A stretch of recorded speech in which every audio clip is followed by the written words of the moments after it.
안녕하십니까, 비너스입니다. 오늘은 크라운을 하면 생기는 일에 대해서 말씀드릴 건데요. 크라운이라는 게 뭡니까? 크라운은 껍데기를 잃어버린 자연 치아를 보호하기 위해 만든 새 껍데기입니다. 크라운은 치아에 접착제로 붙여서 치아를 구강 환경으로부터 밀봉해 줍니다.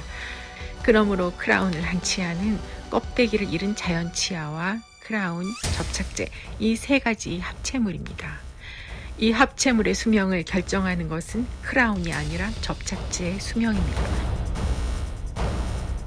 접착제가 건실하면 속의 치아도 건실합니다. 그러나 접착제가 깨져버리면 침이 새서 속이 오염되고 자연 치아가 썩습니다. 만약 크라운 속에 들어있는 치아를 칫솔질할 수 있다면 접착제가 깨져도 칫솔질해서 관리할 수 있겠죠.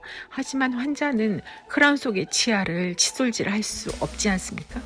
더욱 답답한 것은 환자의 치아 사용 습관에 따라 접착제의 수명이 달라지는데 내 접착제의 수명이 다 되었는지 환자가 알 수 없습니다.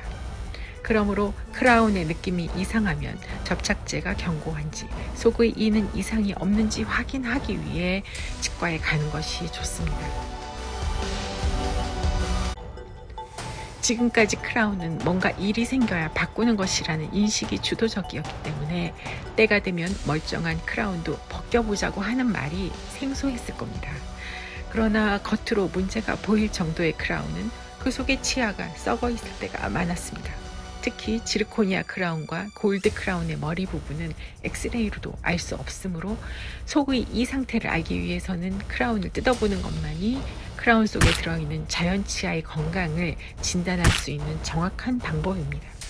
그러나 현실적으로는 앞니 크라운이 망가져서가 아니라 보기 싫어져서 바꾸라오죠. 앞니 수명이 심리적인 면에 달려있다고 보는 겁니다.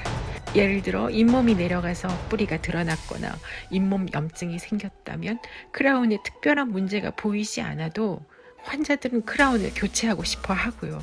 그 주기가 보통 7 내지 15년 정도 됩니다. 마침 그런 크라운들을 뜯어보면 접착이 깨졌거나 충치가 새로 생겨 있을 때가 많습니다. 여러분들이 가장 궁금해하는 것이 크라운을 오래 쓰는 방법인데요. 크라운 오래 쓰는 방법은 포괄적이어서 말하기 어렵습니다.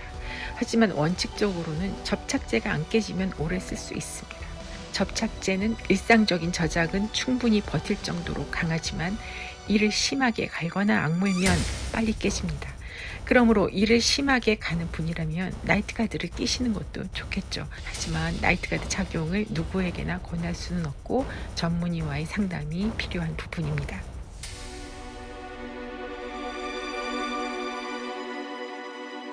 일반적으로 앞니 크라운을 바꾸는 현실적인 이유는 보기 싫어지기 때문입니다.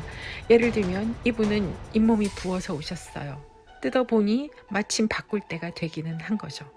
이분은 잇몸이 줄어들어서 다시 하러 오신 거예요. 마침 뜯어볼만 했던 거죠. 이분은 잇몸이 거무스름해져서 오셨습니다. 이렇듯 앞니의 심리성이 앞니 크라운의 수명을 좌우하기 때문에 앞니와 잇몸을 예쁘게 유지하는 것 자체가 앞니 크라운의 수명을 늘리는 것과 같습니다. 오늘은 여기까지입니다. 끝까지 들어주셔서 감사합니다.